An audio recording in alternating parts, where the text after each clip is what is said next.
everybody, it's the girl, Charlotte Van Horn, Black Expats in Panama. How y'all doing out there? Listen, I just want to come to you real quick. Okay, because we have some very special guests that we want to share with you today. Some of you, I hope all of you know that we have a live stand-up comedy show coming to Panama on July 26th at the Emotions Dinner Theater, and we are going to have the amazing McKinley Bryson the third, also known as the Gravedigger, and we got to definitely find out how you got that name.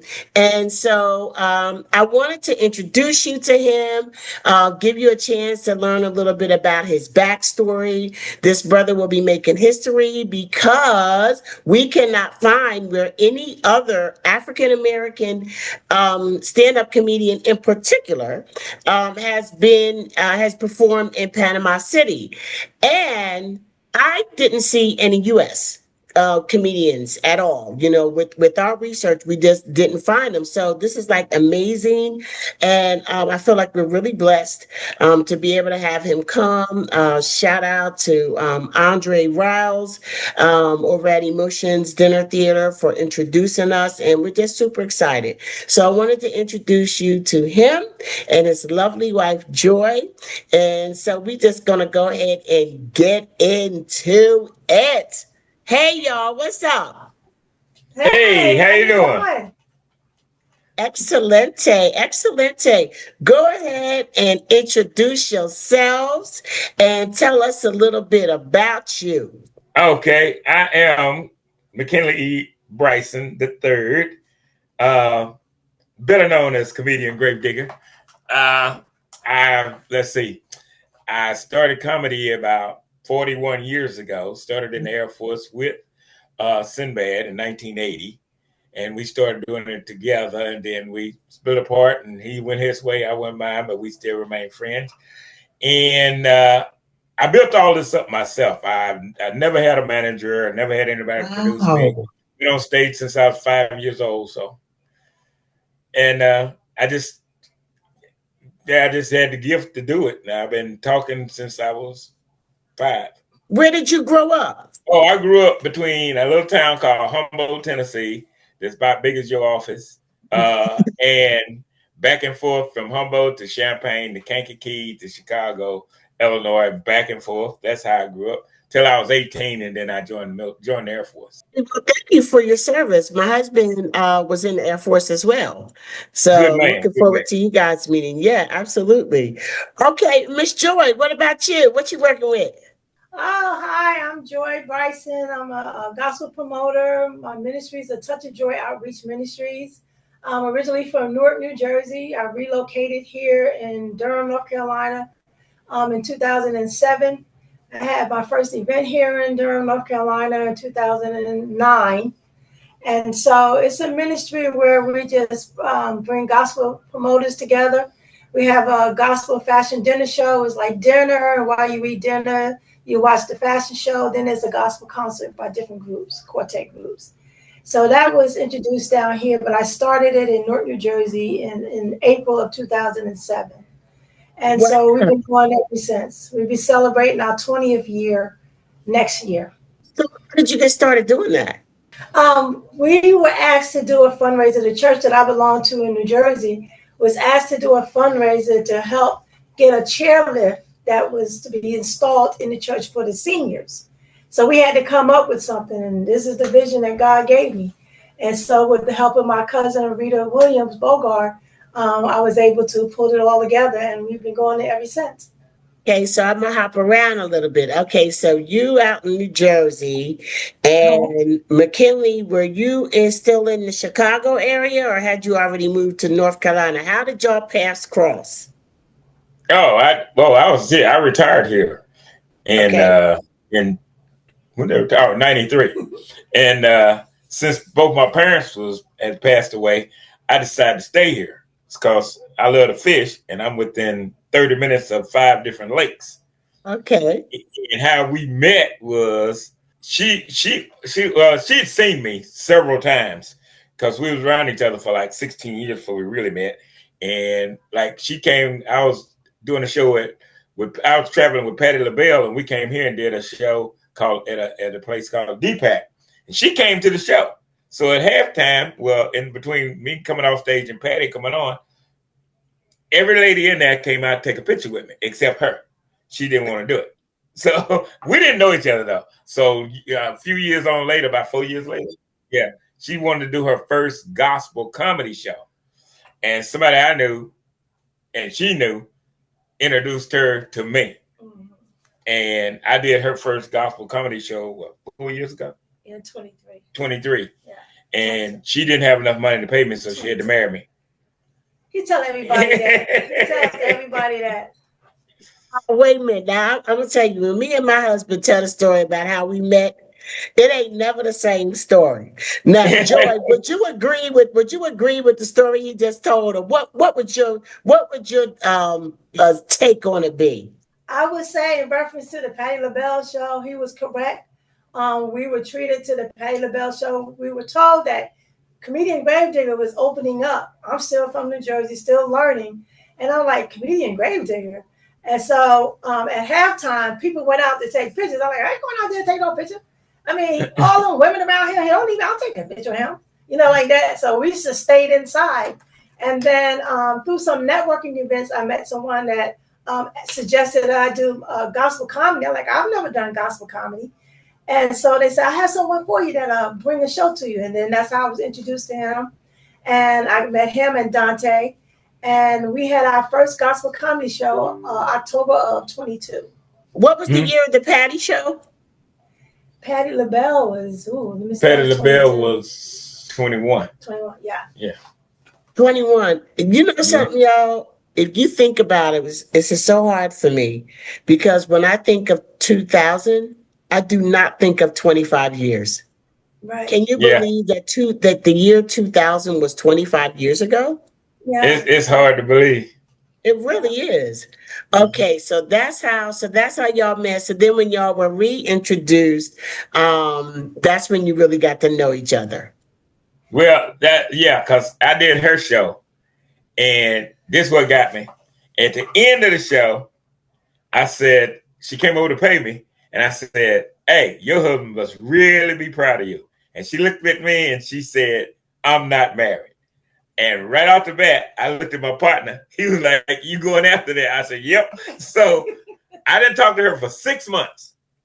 6 whole months. We never had no talking or nothing. So 6 months later, I had a show to do, but she had her gospel show was that day. So she invited me to come as a guest to her gospel show. So I came as a guest. Now, I'm a celebrity, right? It's 250 some people in there. She sat me down with her ex-husband and his girlfriend. I'm like, I'm cool. So this is what gets me. Out of 200 some people in there, I'm a celebrity. I have security. She came to me and said, I got a case of water in my daughter's car. I need you to go get it. I'm like, people, you gonna ask me, the celebrity with security. Yeah. 200, she had servants, she had people, she had everybody, but she came to me. So that's when I knew she liked me. So after that day, well, we started talking that Monday, right? I called her that Monday because the show was that Saturday. And we started talking, and then 6 months after that, we got engaged. And then 6 months after that, we got married. Everything was 6 months. So yeah, because after she said she wasn't married, then you didn't talk to her again for 6 months. No. We didn't decide to get married. You said when you asked her about her husband must really love her or something, and she said, I don't have no husband. And your boy said, yeah, you going for that. It was 6 months before you saw her again. Yeah.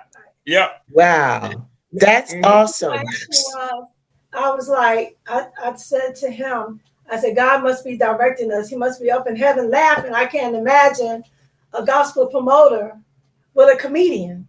And I'm like, and I had my own idea of what a so-called comedian was because of TV and how they show the comedians and the followers and all that kind of stuff. But I didn't want to be a part of that.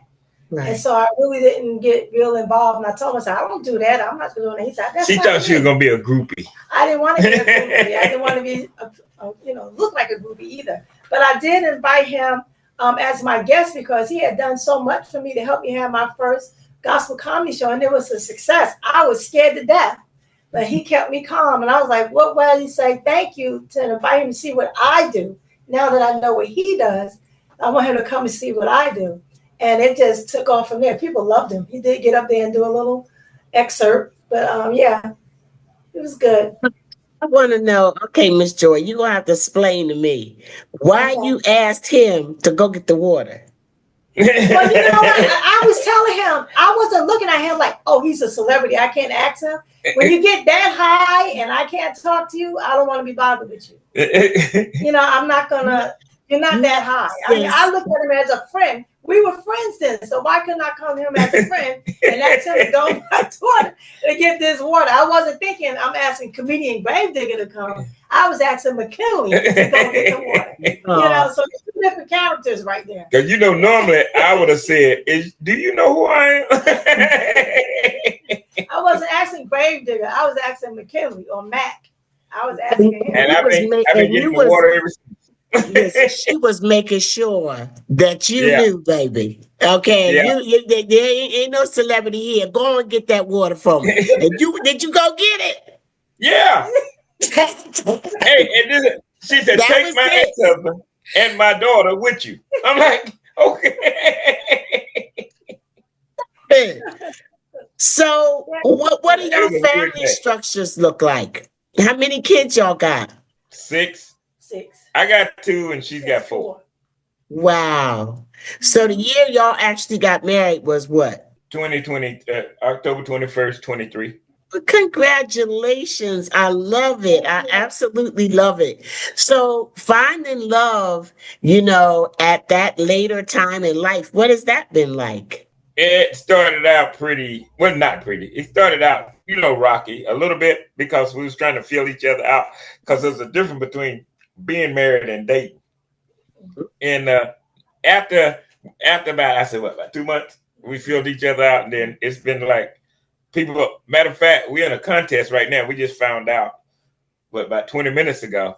We signed up for what's the name of it? Most lovable couple. The most admirable couple or something like that for $20,000. And the top 20 are moving on tonight, and we're number 13 in the top 20. Yeah. But getting married at a late age, I didn't think it would happen, to be honest with you, truthful, because I was on a 5-year hiatus. I was like, I'm not going to date anybody. I'm not going to live with anybody. And when it came, I said it had to be God, because we just clicked and the connection just stayed. And then after 6 months, it was like, okay, I saw you yesterday instead of 6 months. Mm-hmm. And it just kept going. And like he said, when we got married, that first 2 months was, woo, yeah, that was like, okay. Like, because she had her thing and I had mine. And then we had to blend, and we both of us been married twice before. And try to figure out how to make it work. And then I started focusing on my ministry. And then I was like, okay, God put us together. He must have work for us to do, especially him. And then I'm like, to put a gospel promoter and a comedian. God has work for us to do. So we're still walking through it. And since he did the first gospel comedy show, he has been asked by other churches and ministers to do their events or whatever since then. So I'm like, God has work for us to do, and he's still putting it in all together. So I understand it. I do any kind of comedy anybody asks me to do. Yes. Right. I can do from gospel to X-rated. Yeah, but you got to make sure to specify which stroking. Please specify. You tell me what you want. Yeah.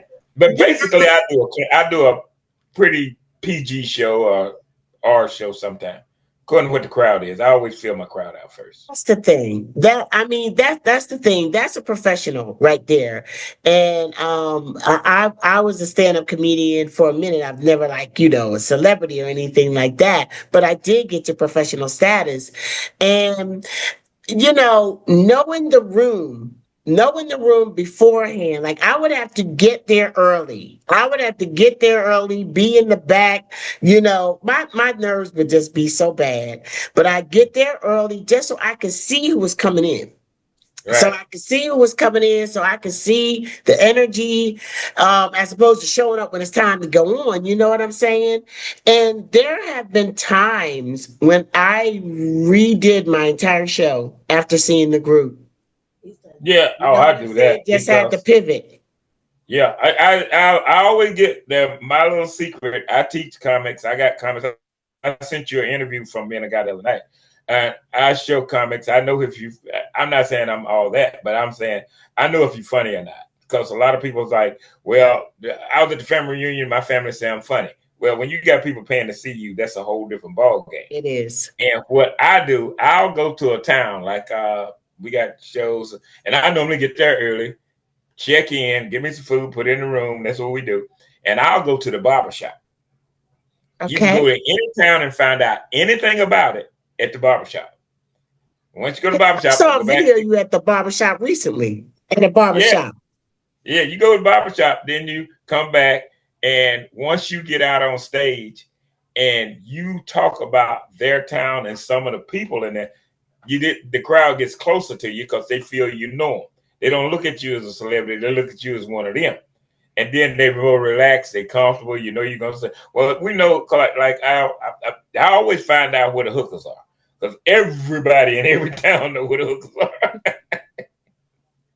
The hookers, the liquor store, and the chicken place. That's strategic. That is Yeah. strategic. So I usually ask seasoned comedians, like, how do you still experience like the anxiety and Oh nervousness? yeah. Oh yeah. I'm scared to death. But Yeah. between People the don't believe that. backstage and that mic, I am scared to death. Once I get the mic, you belong to me. That's it.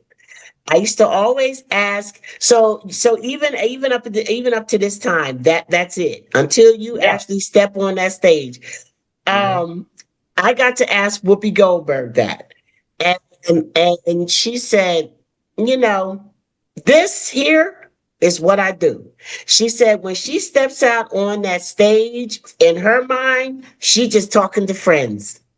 And Mm-hmm. I guess that's how she handles it. But then I thought to myself, I wonder what her answer would have been if I asked her about acting, acting or, being on The View or something like that. Like, because, she was one of the first stand up comedians that did that whole show on Broadway. Y'all remember that?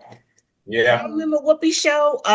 The Whoopi Goldberg, it was just her. It was a one-woman Yep. show. That's when Mm-hmm. she introduced Fontaine and Yeah. in the Valley Girl, like my long, luxurious blonde hair and the little girl. I love that.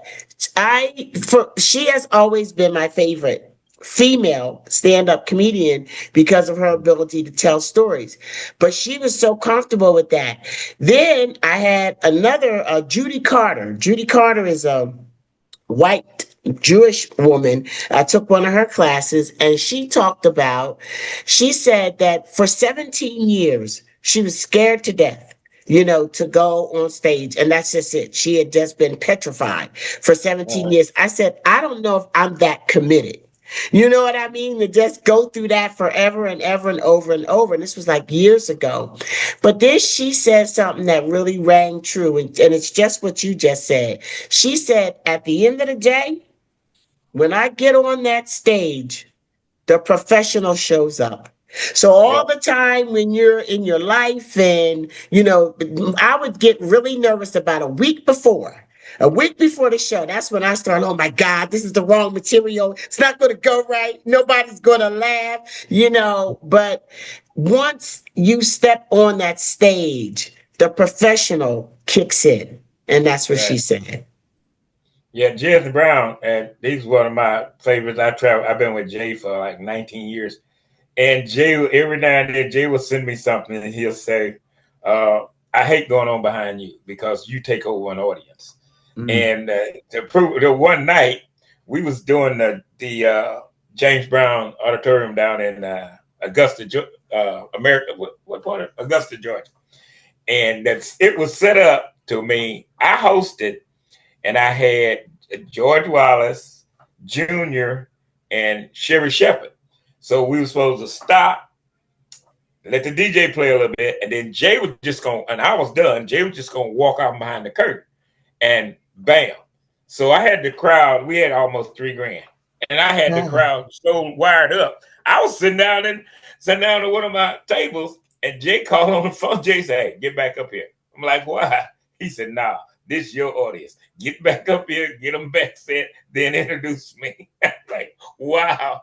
But once I get going, it's my whole mind, my whole demeanor changes once I grab that mic. That's true. Do you love it? It's your thing. I'm in a different world once I grab the mic. He's a whole nother person. That zone is just, I just watch him like he's sitting right here this way, and next thing you know, like, when did that happen? Because he's going. I can't say nothing. I just move out the way, like, let me get in the background, let him go out there and network and do whatever. I just follow behind him, and stuff like that. But yeah, he's in a whole nother zone once he gets started. How do you support that? Like, what is it like being his wife? I had to adapt to it. I was like, how can I really support him in the comedy world? I had to get to know, like, he introduced me to Jay and James House. We call him House. Mm-hmm. And some of his friends. And then I watched him when I went to some of his shows, and I learned his routine. He'll come in, he'll say hello, he'll get him a drink or whatever. He'll get to know who's what. He'll walk around, he'll get to feel, he'll talk to people in there. And then he'll start networking, and I'll just move back. And then I go, let me get you a picture. Let me take a picture. Let me get y'all in the picture. And I put myself in that mode of, I'm promoting him. Mm-hmm. You're a gospel promoter, so now you're promoting your husband. So how do you promote him? Push him out there, take pictures, let him network or whatever the case may be, step back. And he'll pull me in there every now and then. As soon as he come back down, he'll pull me in. Mm-hmm. But he does his thing, and I just like, okay. And then when I'm doing my shows, he do the same thing. He's running around doing all my background stuff and making sure my singers or groups are good and everything, the catering and everything is done. He's my background person, and he supports me. So it kind of balances out. I run her shows for her. Yeah, he does my shows for me now. So all she has to do is look pretty. Like the purpose of that's easy for her. Huh? I said, and that's easy for her to look pretty. Yeah, that's what I say. Mm-hmm. So, but yeah, go ahead. No, I was just gonna ask. So, like, when you're writing jokes, like, do you run them by her or no? No, I very seldom write jokes. That's one thing about me. I got a book of jokes, but I've gone and did shows without using one of my jokes. Mm-hmm. I'm just that way. I'm not. I mean, I walk out and I see something. The one thing I don't do is I don't talk about the audience because people didn't pay to hear me talk about them. Yeah. I have a show. I have 3 shows in my head, and I teach that. I have a show I'm going to do, which I think I'm going to do it. Then I have a show. If I don't have a good host. Because a good host can set the tone. And if I don't have a good host, then I have a show that I have to set the tone and do my show. Then I got a show for hecklers.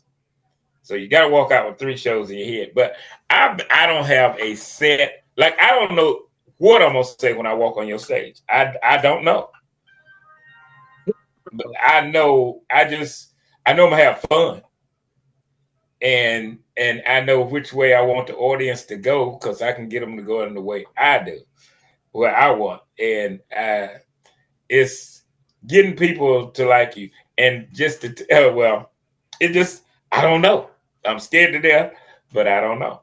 But in all honesty, Charlotte, what he usually does, say like you booking him for Panama, and he's going to get there. He's going to talk to you and Andre. Say, what is it about? What is the purpose of this show? What are you trying to do? What are the people like? Blah, blah, blah. He's going to ask you general questions.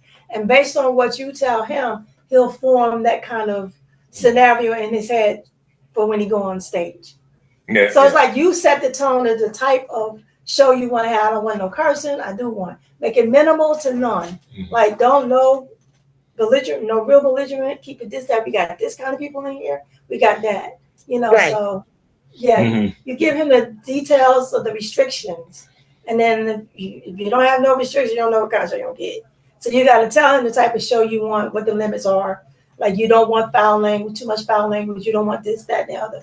And then he'll mold it. I've seen him do that at the top of his head. Feel like when I was doing stand up, I really appreciated it when it was just comedy. You know, Yeah. I always felt like sometimes it's hard to squeeze comedy into other types of programs because not everybody is into comedy. Not Right. everybody know how to take a joke. You know, Right. not everybody that's here for the gala, is Mhm. interested in into comedians. And I felt like they were the hardest performances for me to do. The easiest ones were women. Oh my goodness. Now, women, listen, I just decided at some point because it was so stressful for me because I wasn't ever able to just know a set. I always felt like I felt unauthentic doing the same things over and over. That was me. So I wrote new jokes for every single performance that I did. I got a big old book of them like this. But what I loved about women was that when I performed for women is that I'm a woman. And a lot of times it'd be Black women. I know that we share a lot of experiences. I don't have to work so hard to find things to connect, with them. The hardest thing for me was just like a completely general audience where you had old, young, female, different, ethnicities. I just felt like I didn't want to leave the stage without giving somebody something. So then I Right. would feel this pressure on myself to make sure that my routine was diverse enough so that at least everybody could connect at some point, And so that I created probably a lot of pressure on myself. Hmm. Well, I did that. I went. Michelle Obama sent put this tour together. It was me and the dude, Jay Z's DJ skills from here, and they put us on a cruise, and then they sent us to the Bahamas, Treasure Bay Casino.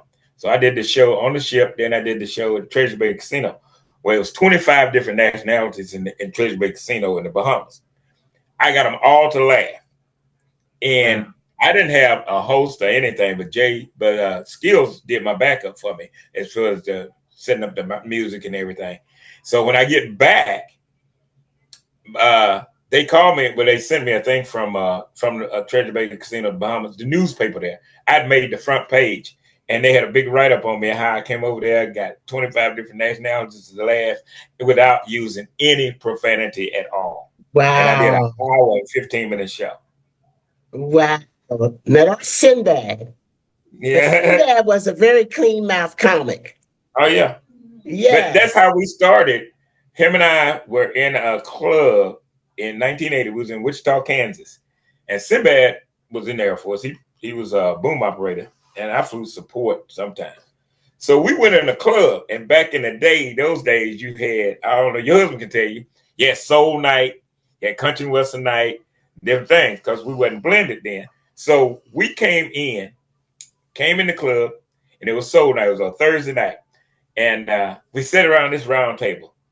And it was at the time he had his wife, I had my wife, and there was a bunch of us. So it was a guy sitting at the bar, and we started talking about it. And he liked it, so he came over. Next thing you know, we got a crowd. Now I'm using profanity and I'm doing my thing. Sinbad sit over here and he's saying things back and forth and stuff. And we tell this joke, tell this story on Tom Joyner every Black History Month.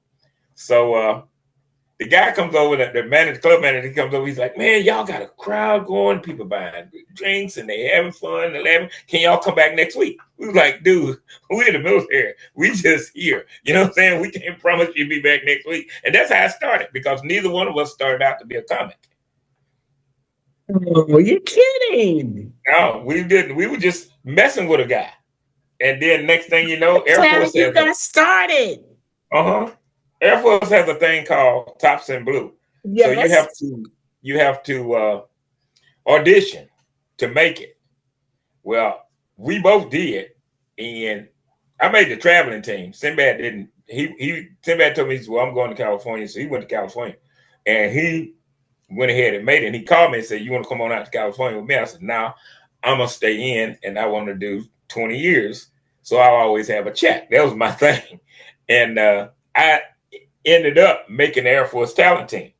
For the last 4 years in the military, the main thing I did was perform. And the last year, that's all I did was travel. That is an amazing story. For me, I went on a Carnival cruise, and I went with my daughter and her husband and my husband. And this was back in 2010. And there was a comedian on the ship, Al Ernst, and he did his thing. And he said, "Listen, if your friends have ever told you you're funny, if you've ever thought about doing stand up at all, meet me at the piano bar or whatever at 3." And I said, "You know what? I mean, why not? Don't nobody know me on this boat, right?" And I went to the piano bar, and he talked about how he got started, and he used to be like a stunt man for the wrestling, the WWF. Uh-huh. And then he went into comedy, and there was like 30 people there. And when he said, "Come out tonight, do 3 minutes on stage," and 8 of us showed up. 8 of us showed up. So I got out there, and it was so funny because instinctively I knew how to prepare for this 3 minutes. I thought about what could this group relate to. So I did a lot of jokes about the hierarchy of being on the ship: the blue card, the gold card, the platinum card, and the card that, when they walk in, all the heavens open up, and this and that. And we talked about that. I talked about white man can't jump. And but I was saying, y'all can dance your ass off though, because I was talking about some of the people on the boat, dancing. I did a joke about a Sesame Street. One of these things just doesn't belong here. I did something that related to the boat and that. But everybody was like blown away at how well I did. And even the rest of the cruise, people were like, "I can't believe that was your first time." And the guy, Al Ernst, he was like, "You are amazing." And he said, "Listen, I come to DC, sometime. I'm going to be there next August or whatever." He said, "I'd love for you to come open for me." I'm like, "What?" Yeah, and I did. I opened at Windows Over DC for Al Ernst. That was the first time. And when he said that, I had the video, and when I told my friends, "Yeah, I did this," and I showed them the video, people started saying, "Well, can you come and do something at my birthday party?" I'm like, "Okay." So I do something at somebody's birthday party, and somebody asked me, "Can you come to my church function and do something?" I'm like, "Okay." Finally, somebody said, "How much do you charge?" That's what you be waiting to hear. Oh, wait a minute. Charge? I hadn't even thought about it. Once they said, "I'll just do some," I said, "About $100." And from there, when I tell you, I was turning down work. And I would just do, little small events, and people asked me to host things. And then finally it was just too much. And I started giving the work to some other like lady comics in the Northern Virginia area. And then I was convicted because God had blessed me just to be in demand. You know what I'm saying? There were so many people that really wanted to be a comedian but couldn't get no interest. And here I was, people asking me constantly. And I just felt like I felt kind of bad. I felt like God was giving me a gift, and I was like throwing it back in his face by not wanting to do it. And then I came to the conclusion that I could do just women's events. I really enjoyed doing women's events. It wasn't as stressful for me, and I could do that. And I stayed busy doing that for a little while. And then eventually, other careers happened, and I just had to let it go. But that's how I got started. Yeah. Okay. Wow. I like doing churches. Churches is easy. They write themselves. Because like it's so funny. She helps me out because Mhm. she's really biblical. I mean, she is really religious. Matter of Mhm. fact, every now and then you'll see Jesus walk down the hall. That's how religious she is. So when I can take all her religion and turn it into jokes.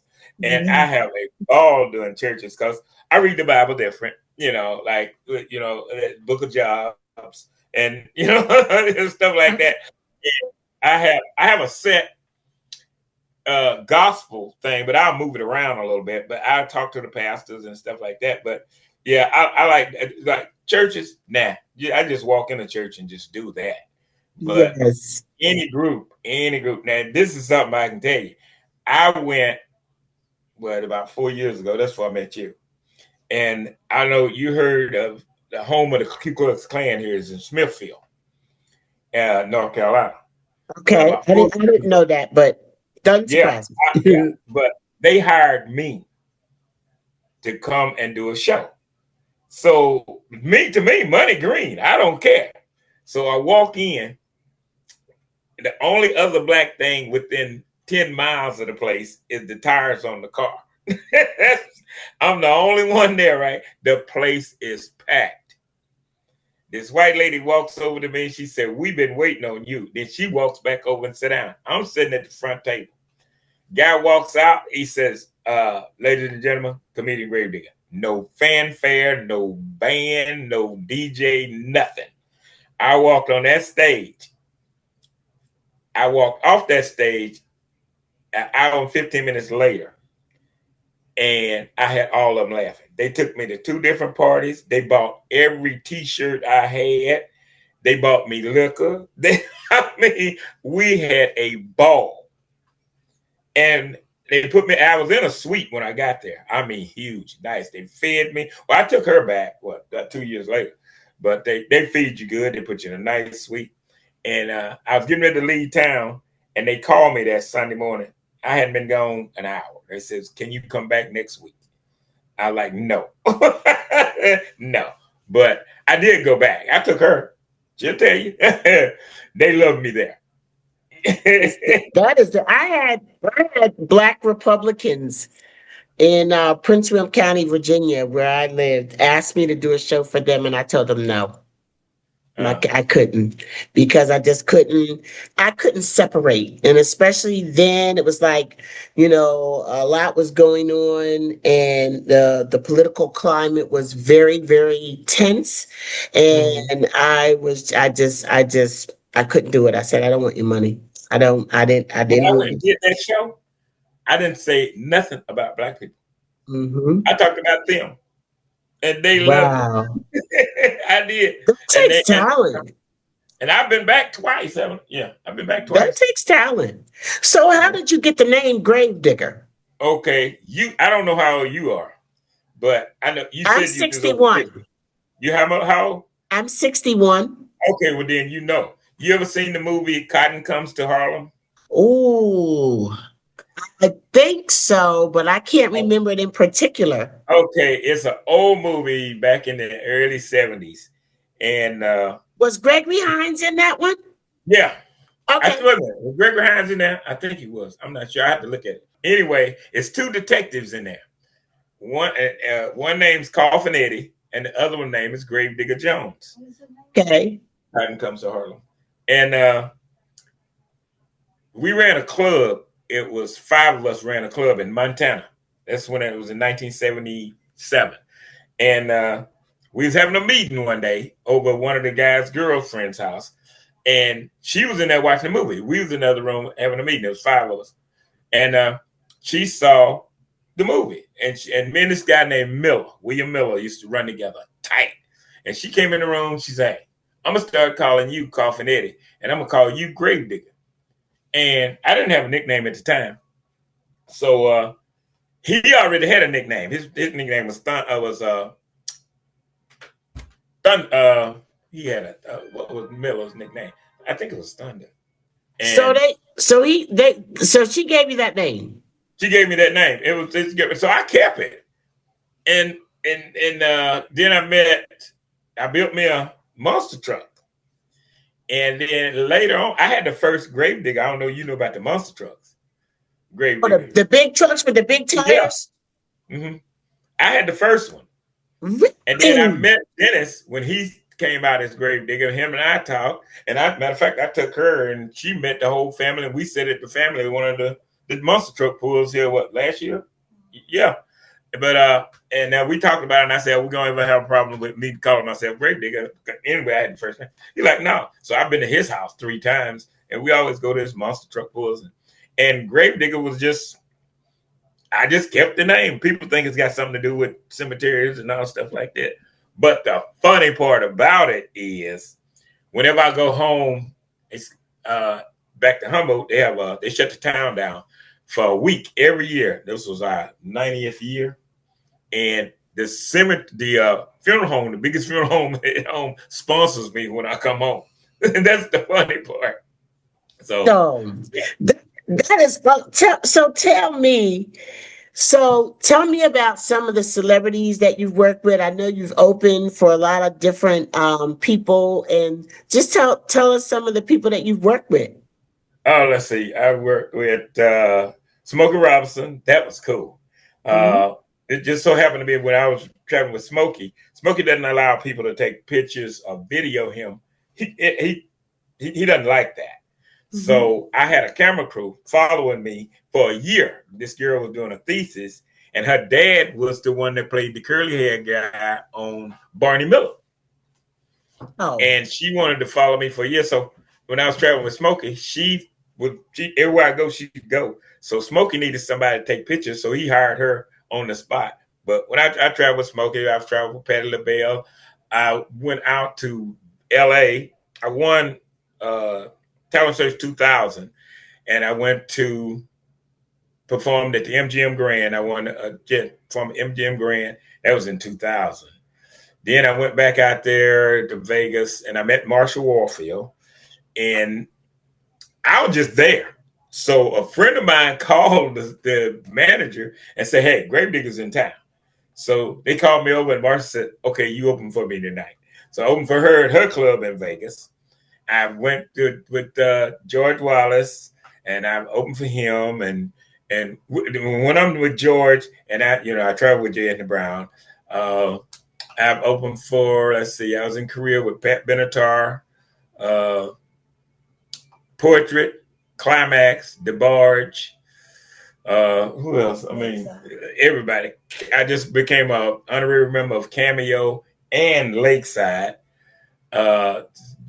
Rick James Band. I mean, everybody knows me. So, like I said, Patti LaBelle, love Patti.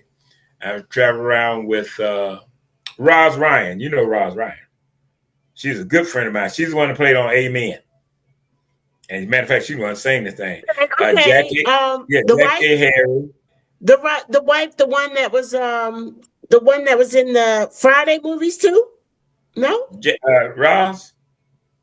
I think Roz. I don't know if Roz was in Friday movie. Amen.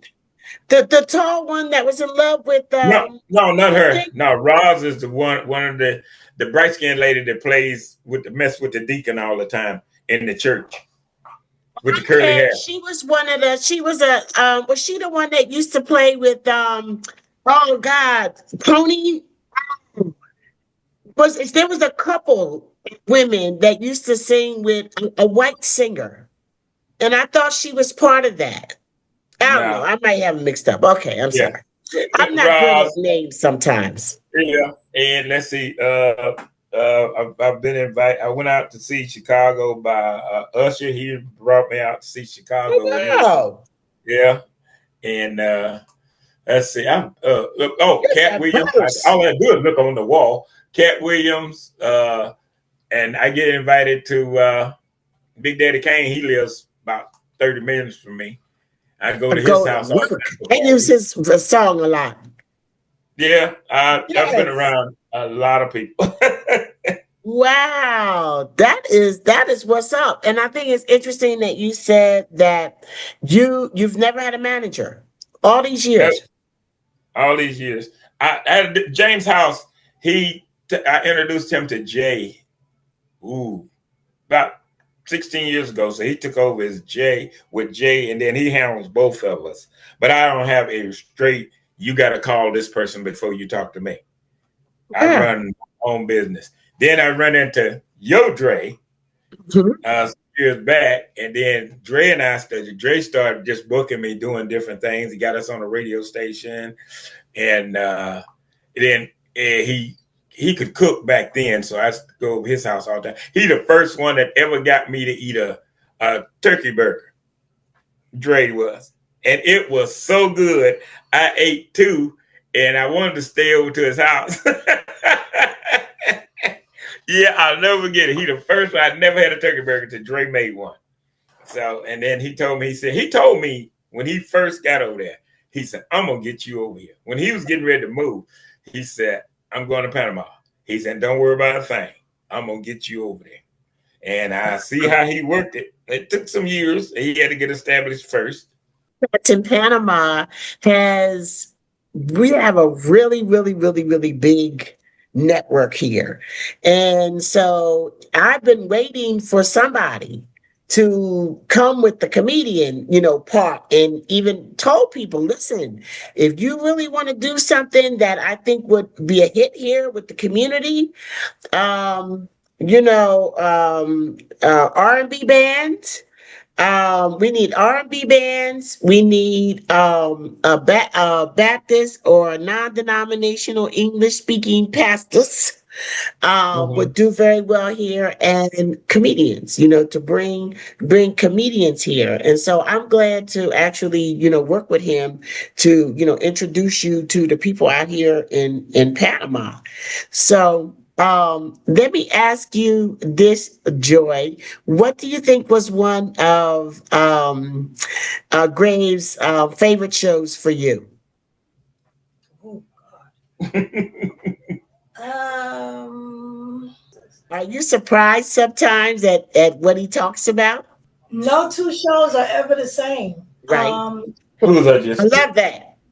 Yeah, you with Martin and all of them. No. Who did I just open Lakeside. For? No. At the D-Pack. Charlie Wilson. Charlie Wilson. That was a good show. That was a good show with Charlie Wilson. And then there was another one you did at another club. Who was in the back room? And when I met J. Anthony Brown with him and Anthony Brown and God, what's his name? George Wallace.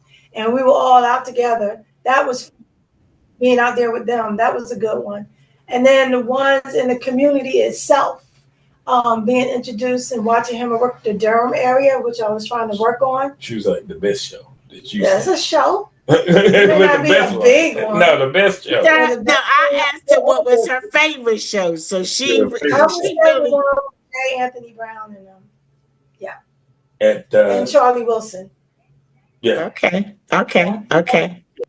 So I think you really liked that Charlie Wilson show. I did. I really did. I liked it. It was more personable. The people, the groups, the background players and stuff like that. And he really blended together. I like when they got together, joked around, was taking all kind of funny pictures and stuff like that. And then when he went out on stage, how he just grabbed him and everybody just kept laughing. It was like, okay. So it went on for a while. Yeah. I'll tell you this. I got booked for a show. This is a good one. I got booked for a show with Ricky Smiley, right? And we was at the D-Pack. So it was Ricky Smiley, J. Anthony Brown, Jr., and another guy. But House was there anyway. So they booked me to host it. Well, about 2 weeks before, they dropped me. And this was the new road manager. She didn't know who I was. But if Jay's somewhere, I'm there anyway. So we standing in the door of the dressing room, Jay's dressing room, and Ricky and all of us. So the stage manager, the booker, she came back and she said, "Oh, the host can't make it. He's tied in Memphis. He can't get his flight. His flight's delayed." So she said, she looked at me and she says, "Can you go out and host?" And House looked at her and Jay looked at her. So, well, you had booked him and then you dropped him because you said you didn't know who he was. She said, "Well, would you go out and host?" I said, "Yeah, I'll go out and host." She said, I'll be right back. So she went and wrote me cue cards. So she came back and gave them to me. And they knew what was finna happen. I said, okay. So I walked out on stage, and there was a little over 2,000 people there at the DPAC. The DPAC is the #2 performing arts theater in the world. Everybody comes to the DPAC. So I walked out on stage, and half the people there know me. So I walked out on stage, and I says, y'all know who I am. I said, I'm Gravedigger. I said, can you believe they wrote me cue cards? I said, now I'm going to read these. You know what I'm saying? I read them and threw them in the audience. And I said, man, y'all finna get grave. I started.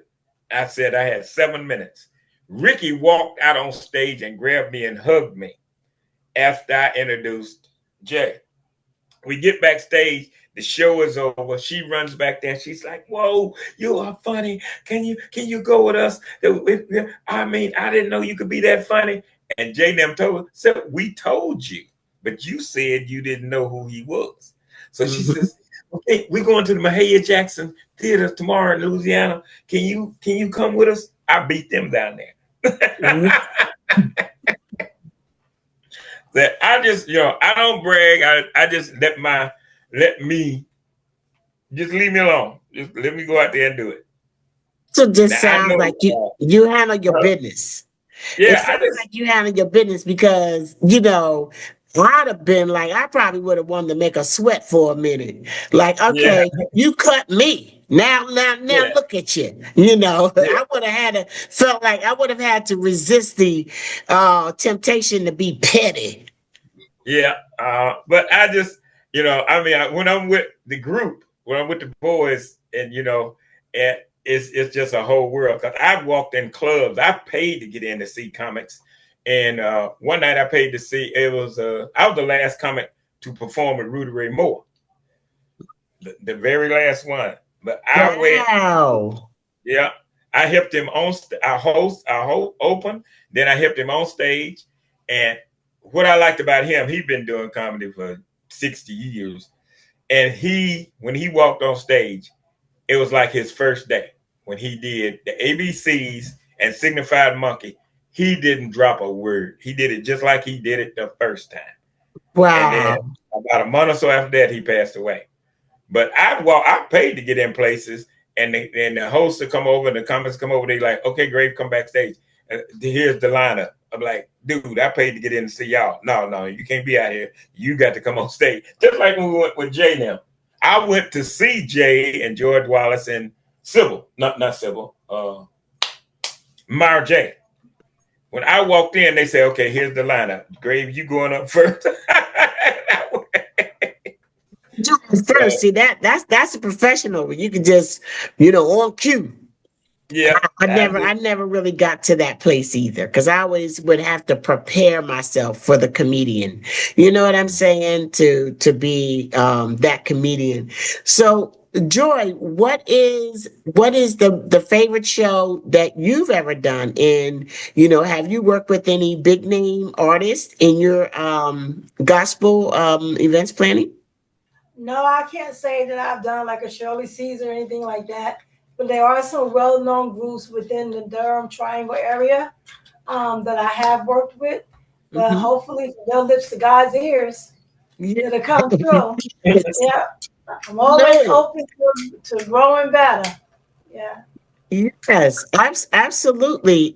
And, again, going to nowadays, like this whole thing, I do cultural relocation tours to Panama, and the Black expat situation, we call it Blacksit. Black people leaving, Black people exiting the United States. It's a whole thing, and it's a whole market. So you have like huge transplant communities of Black people who I mean, as far as Black expats in Panama, we love being in Panama. We love hearing the salsa and the calypso and because it's a very, very strong Caribbean background here. But every now and then, I want to hear some. I'm so tired of being alone. You know what I'm saying? It's like Mhm. those things that connect you.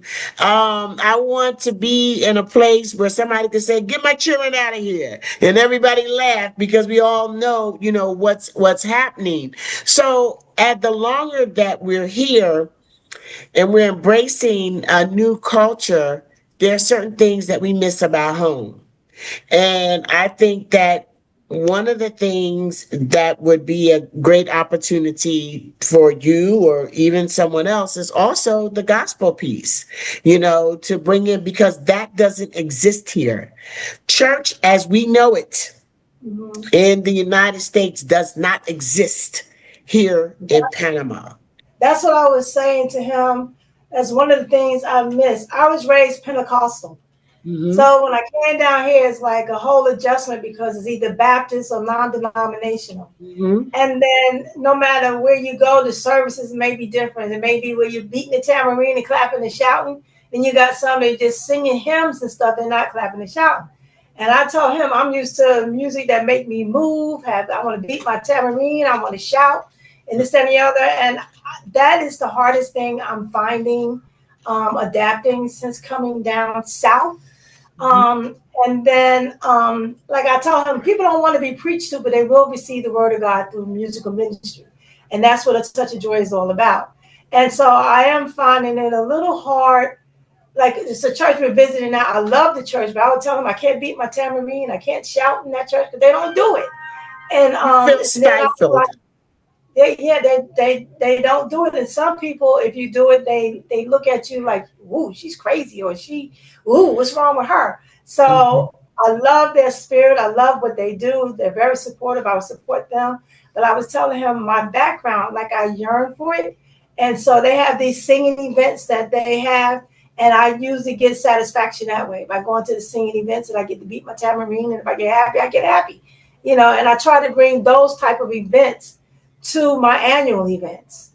And so that way to bring it, I wish I could move all over the place and not only be here, but if I was in Jersey, I would be a little bigger in stature as far as shows and stuff like that. But here, um, it depends on how they were Well, raised. she's not telling you the whole truth. The church we go to hadn't had a concert in 153 years. So they got her to put on one church, and I hosted. So, because we work as a team.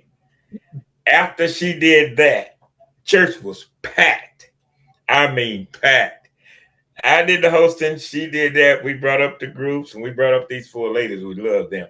And now they want her to do another one. Now, we're not members of the church, but she basically runs the church every Sunday. The pastor says something about both of us or each one of us every Sunday. So he preached 3 Sundays ago because she had mentioned to him. The pastor came to my birthday party, and my Wow. birthday party was wow. So he says he was in the pulpit and he says, if you want to beat your tambourine, he didn't call her name, but everybody knew what she was talking about. You come in and you beat your tambourine. She the only one that talks about it. He'll mention we are so high in So the church that we denominational. changed seats one Sunday. We changed seats. We sit in a different spot, Mhm. and the first pastor got up and said, "Oh, and the Brysons are sitting in a new location this morning." But now, okay, what happened the day before yesterday? She has been invited to the pulpit to read Scripture. the scripture. So it's like we haven't joined, but they will do anything for her. Everybody loves her everywhere we go. But in reference to what you're saying, in reference to your roots or bringing that kind of gospel denomination to Panama, I mean, that'd be good. It's almost like here. It's like, how do you bring what you see here? How do you get it to be acceptable? Like certain churches will do it, but overall, like some people will come. You got those that will come and faithfully, without being cliquish. Like you really want to. I really want to bring that type of energy, not only here but all over. I want to have the hand clapping, foot stomping, tambourine beating music, or any kind of moving ministry, like that. So it's kind of hard adapting, getting it. And then doing the comedy, I'm like, God, are you up there laughing at us every day? Did you put us together so you can have a laugh every day? A gospel promoter and a comedian. You put us together. And so I truly believe that he has work for us to do, more so him, because he started going back to church on his own. And he doesn't mind going to other singing events. And I'm like, okay, I'm just sitting back, God, taking my hands off. You in control because I'm waiting, And he talks about doing stuff in church more and more. And I'm like, well, that's God having his own conversation with you. So I'm just looking to see where it goes. And I hope to be along for the ride and to be a good one. You will be where you need to be and where God wants you. It's just a matter of us getting outside of our own fears. And, Mhm. like you said, like where it'll be accepted. If you feel like God has placed you in a certain place, don't even worry about that. You go out there, you Mhm. do your thing. Mhm. When I started Black Expats in Panama, Black Expats in Panama was literally started because I was going to come to Panama and do hair. And I couldn't find Black expats anything back in 20, whenever I started that. I think I started it in 2019. Mhm. Um, and I didn't think that they would want to do, they would be able to connect with Sister Locks here in Panama, because Sister Locks was more expensive. I was a brand ambassador for Mhm. Sister Locks. Sister Locks is more expensive. Not the average Panamanian, something they're going to afford. However, I just felt like that's what God led me to do. I Mhm. walked in that, okay, and started Black Expats in Panama when I realized that I needed to find expats who were living here that knew what sister locks were and knew what the deal that they was finna get, with Mhm. my Panama prices. And then God, because I walked through that door and I created something, not knowing Mhm. how it was going to go. Mhm. Unfortunately, when we watched George Floyd murdered in front of Mhm. us, George Floyd, I say George Floyd, Karen in the Park, Maurice or Orange Man, and COVID changed my life, Mhm. and then I had to pivot because people were saying, you know what, maybe I need an alternative than the United States. So what is this Black expats in Panama? They got Black people out there. What's the health care? What's the residency? Can somebody do my hair? I Mhm. mean, this kind of stuff. And some of those answers I couldn't give, but Mhm. I rounded up a team that Mhm. could, and the rest is history. So Mhm. whereas it was something nobody else was doing, and basically for me to step out there, I didn't know how it would be received, but God. Mhm. But God, Mhm. He led me to this. And believe me, I'm 61 years old. And if you knew the hours that I keep and the agenda and the schedule that I have, you would have to know that is nothing Mhm. but God equipping me for what He sent me to do. And people say, Mhm. I don't know how you do this. You're always working. And I said, God will equip you for what He Mhm. has sent you to do. And that's all I can Right. say. It's my season for work. Mhm. But just walk in that and know that the other special thing about international is that whereas we take for granted a lot of things in the United States, Mhm. we take for granted being able to Right. go. I prefer a non-denominational or Baptist church, and I decided I left organized religion a long time ago. Mhm. However, if I decided that I want to Mhm. get some good old, gospel singing or, preaching in English, I could go. I always had that available to me. But now here we Mhm. are in Panama, and finding an English speaking church is Mhm. a challenge. See what I'm Mhm. saying? So Mhm. that's when opportunity presents itself. Mm-hmm. But you saying that, I said something to a couple of days ago, and this Panama trip is something hidden in it to me, because you had mentioned to me about helping you bring other. There's very few R&B groups that doesn't know me. Now I've been made a member of 3 of them in the last 2 or 3 weeks. Slave, Lakeside, Rick James Band, all of them know me. So I can bring any group you want. All I do, and I know the manager, and he'll do anything for me. He just put us in a video. Kenny, he's the manager of 5 of the groups. I can take them anywhere. You talking about old school groups. I mean, I know a lot of people. And I asked her, I said, huh? Look at here. Let me tell you something. The signature of Black expats in Panama is old school. I tell you, when you come on our trip, I mean, I every time I take the mic, I say 6 minutes, 6 minutes, 6 minutes, like a fresh you're on. On, and I see who's in the room, and everybody starts singing. But people come on and say, "Kate, you got this song, you got that song." I say, you know what? We old school. We old school. So when we go to Cologne, especially, I mean, people be up in the aisles on the bus dancing, because it's like you're in this exotic new place, but bam, I'm taking you back to your mama's living room, because I'm DJ Savannah. Okay, so for Cologne Day, I'm the DJ in the back of the bus. Man, so when I tell you that all ties in, and you ain't never lied, it's just amazing, just absolutely amazing how God does things. And and the thing is too, I was telling somebody the other day that right now we're going through a lot in the United States. And some of us are having to reinvent ourselves and open up our minds. You know what I'm saying? To, things outside of the United States.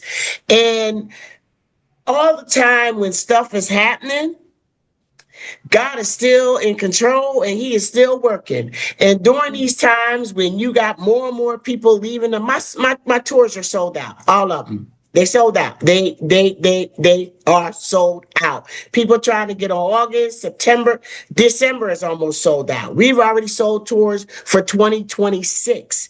And God will bless us in the midst of it.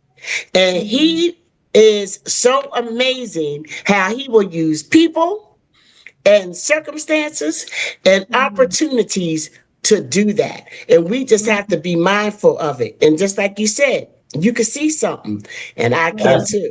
And I'm totally excited about this. I'm excited about bringing you to Panama.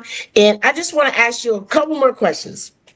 Okay, so like our tour guide, when you meet him, have you ever met oh God, Baby Kids, Robin Harris? Have you ever met Robin? No, I haven't met him, but I wanted to. But I've been with his nephew. His nephew, it looks identical to him. So they called me up a few years ago and they said, "Okay, Grave, you're gonna be with Sean Harris, Robin's nephew." I said, "Okay." So I get down there. They sent a limousine to pick me up. They said, "We're gonna pick you up first, and then we're gonna pick him up." And he's headlining, no problem.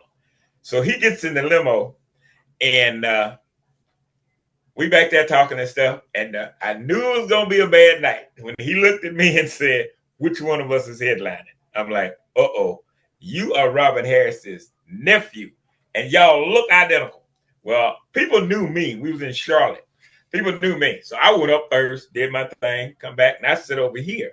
He went up, and he couldn't grab the audience. He walked off stage and walked over to me. I said, He said, "Grave, you go." "Nope." "You the headliner." He finally got up there and got him, but he walked off. And I was like, "No," but we knew Robin was going to be the next, not Richard Pryor, but Robin had his own niche. Wow. He was it. I mean, even Richard would have paid to see him, because Robin Harris was the man. Our tour guide looks just like him. Our tour guide, it looks just like him. And then I say, and he think he a comedian too. His name's Tio. And when he's up there, I say, yeah, I know he remind you of somebody, right? And they were like, yeah. And I say, die back kids. And so everybody say, we don't die, we multiply. So I always like that there's usually like one joke that a comedian does that kind of puts them on the map with their fans. Do you have a joke like that? Do you have a joke that you think is like the most popular joke that you do? Yeah, I have one that I do. You'll see it. I do that. That's my most popular one when I talk about Trump. The last one. I always close out normally with that joke. You'll hear it. I won't tell you. Oh, yeah, please don't tell me. And that's why we don't put, that's another thing, we don't put our stuff on YouTube anymore because people steal so much. Yes. So, because I've sit and watched Byron Allen on TV do one of my jokes verbatim. Wow. I've heard that. I like the one about the hearing. Yeah, she likes the hearing. But then my favorite joke for gospel. Andre sent me that one. Y'all saw I did a little clip. Oh yeah, you did the hearing. Yeah, but I got a better joke for that one. The one I do about Noah's Ark. Oh yeah. Yeah, that's my favorite. One. The one I do about Noah. Oh yeah, you're gonna love that one. Yeah. But that's in each comic, like you said, each one of our comics. And I'm gonna flip back right quick to what I just said. You might have two new team members that might be staying in Panama. Because I asked her the other day, she said, because I'm used to living overseas. I lived in Japan, Korea, Philippines, all that for 15 years. Yep, right. And then I came back to the States, and you don't know the difference of how it is out of the country and how you get treated out of the country as to because I got guys that's coming from Costa Rica to this show. To see to Panama to see me. Yes. They've already committed. I invited my Colombian. I have about 3,000 Colombian followers, people, Black expats in Colombia, and we're getting ready to do a newsletter. And I'm hoping to put this video in there and tell them, you know what, just take the plane over. I mean, it is nothing. It's like a 45-minute ride on a plane from Colombia to here. And they can hop over, and Panama is a great hub. So that's cool. That is awesome. I mean, like I said, I asked her, she's never been out of the country. And I have so many times from back to Japan 22 times. So wow. My husband loves Japan. Out of the country. As long as I got her with me, I can live anywhere. I love that. I absolutely love that. You have to know how to swim. I don't know how to swim. I don't know if I want to go with it. Listen, we can learn together. I'm on a boat every month, and I still don't know how to swim. I have my little life jacket because we take a boat over to a private island on our Cologne day as well. Now, Adele Givens, her joke was the whale, the tic tac, like giving a whale a tic tac, and you talked about Marsha. Marsha, I don't know if it was the most popular joke for her, but the joke that anytime I hear Marsha Warfield, I hear her name, I just think of her doing this joke. She was saying how when you drinking and you think you whispering and you not, and she say, I peed on myself. Yeah. Never forgot that joke. So she got a room in Vegas.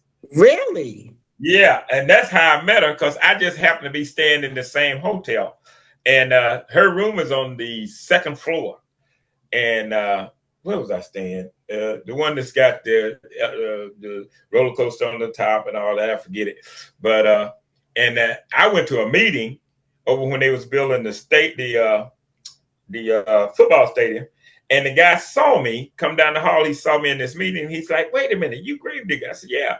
He said, "I'll be right back." So he the one that called Marsha's manager and said, "Hey, Graves in town. Can you get him over there?" And then they had me come over and open for him. So I was just there visiting. Oh, this is something.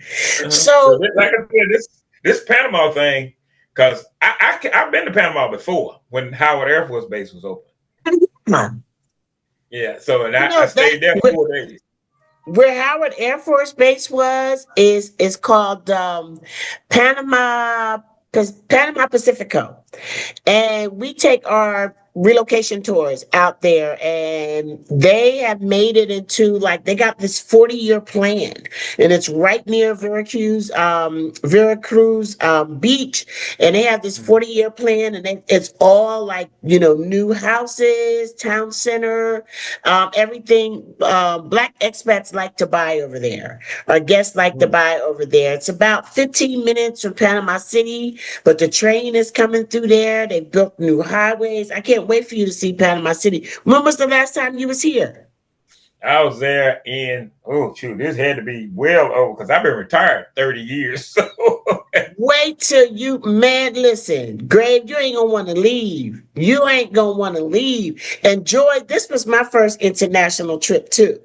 Okay. Panama. It was my first, other than a cruise. I had gone on a cruise, and I feel like I had been to Jamaica, but at that point, I feel like I had been to Jamaica, but all I needed was my birth certificate. Remember them days? When you could actually travel with just your birth certificate. So that's a beautiful thing. One last thing I wanted to say. So I feel like when you're headlining and you're doing a comedy show, you do what you do. The one thing that I have never been able to wrap my mind around or appreciate is when comedians come out and cuss out their audience. How you MFers doing? I can't stand when they do that. I cannot stand it. I cannot stand it. And then you said that, you don't talk about the people, and I don't like it when comedians reverse heckle. It's funny sometimes, but I just feel like, so what? You ran out of material or what? Now you got to sit here and make jokes of the people that paid to come and see you. Right. Yeah, I remember D.L. Hughley was famous for that. With it was D.L. Hughley. D.L. Hughley. But D.L., a lot of people don't like him, but me and D.L. are friends.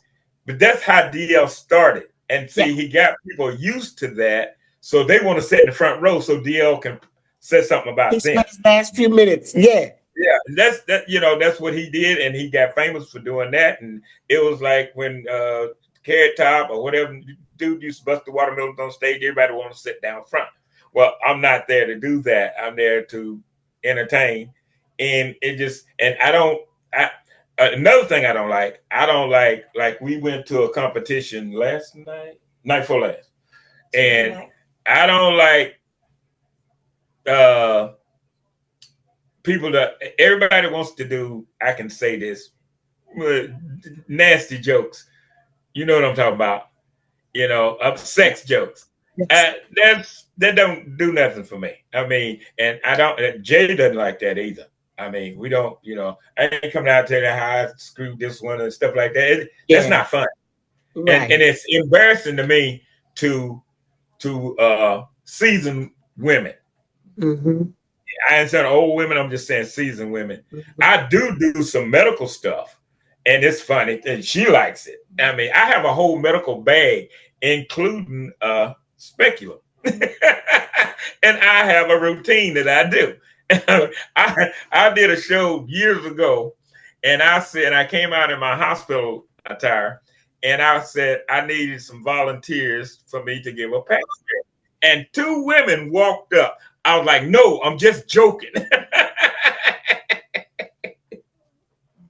Yeah, I don't cuss. I don't say GD. If it ain't in the Bible, normally I won't say it. And you can say ass and stuff like that. You say shit. Yeah, I said shit every now and then because I was doing a show at the church. And this was years ago, and I did it right after the service, so everybody stayed. And I'm talking, and I got my roll going, and everybody's laughing, and then I said, "Shit!" Everybody got quiet, and this one guy in the audience said, "Hey, don't worry about it. We watch BET every now and then," and everybody fell out. Hey. We're not virgins. We're not virgins. Right. I just can remember when I was doing stand up. I felt like this. Um, at the end of the day, I I don't mind using profanity. I mean, certain words are a little heavy for public, Right. regardless. And I said, and at the end of the day, I am still somebody's wife and Mm-hmm. mother. And that's what's more important to me. You know what I mean? I don't want to do things publicly that is going to embarrass my husband, you know what I mean, or my kids, or myself. So I'm pretty. I never do politics ever. Never did politics because at the end of the day, it just wasn't funny for me. And I didn't know how to keep it funny. You know what I'm saying? Because I'll be mad about some stuff. You understand? But the I one I didn't do do things. about Trump, you can use any president in it. It doesn't pertain to them, but it does, and you'll see how I do it. Yeah, And I mean, I've done it in front of politicians, mayors, and everything, and they love it. I'll use a mayor, and I do use pastors all the time. So, but I always tell them what I'm going to do before, because back in the day, 40 years ago, used to get some of the comics used to pay people in the audience, say, hey, I'll buy you drinks all night. Just let me say something. When I say this, you say that, stuff like that to keep it going. I don't need nobody to help me with my show. I've told many of them, okay, exactly. yeah. I mean, I just stay ready because you never know. Yes. And she'll tell you, I get called on stage all the time, and I'll look at her, and we was at church, and they came out and they says, look, we can't pay you, but would you please get up and say something? And I said, I tell you what, you give me and my wife a chicken dinner, and I'll get up and I'll speak for 10 minutes. And they did. They got us a chicken dinner, and I got up. Next thing you know, everybody wants. It was a guy that had cancer or something, and Yeah. I just, I'll do something for you, but don't expect me to. And then when I charge people, they like, "Ooh, that's too much." Well, hey, I'm worth something now, Yeah, you know. exactly. So I was Charlotte Van Horn, comedian extraordinaire, and oh gosh, I don't know why I can't think of the guy's name right now. I think it's Paul Bugeaud Paul or Mooney. something. No. Oh, It's a famous quote that I always use as a tagline, and it said, "Laughter is the shortest distance between people," or something. It just laughter is just we can always come together on something funny. So I appreciate people like Chris Rock, who Chris is smart. Chris is smart, and it kills me how comedians really bring things to your head, but in a funny way. Sadiq, mm-hmm. Ali. Oh, I love him. I love him. He Yeah. is just like one of the best storytellers ever. I love him. But I think that he gets deep sometimes too when you just think about human behavior. Human behavior, you can just do jokes on that about that. It's always material. People's behavior and just encounters that we have in life is always material that we can use. And people's styles are different. I remember D.L. Hughley saying, I was so embarrassed, like the first time I really noticed him like heckle the audience.